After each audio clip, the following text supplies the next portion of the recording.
खुलुमबाय आं सायास्रि बसुमतारी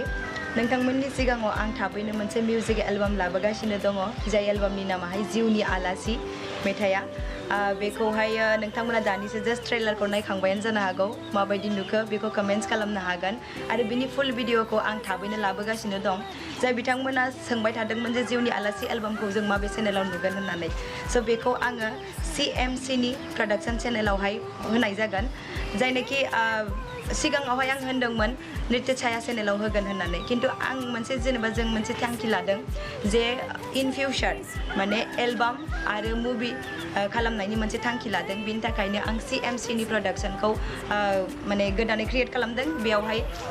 इन फिउचार नोंथांमोना नायलांबाय थानो हागोन आरोना बेयाव गोदान गोदान एलबाम गोदान गोदान मुभि बेफोरबायदि आङो लाबोनायनि मोनसे थिरांथा लादों नालाय स' बे जिउनि आलासि एलबामाव क'क्राझारनि सोरां नार्जारी आरो आं बे आगै जों सानैनि माने एक्टिं खालामनायखौ नायनो हागोन आरोना स' नोंथांमोनखौ जोंनि माबा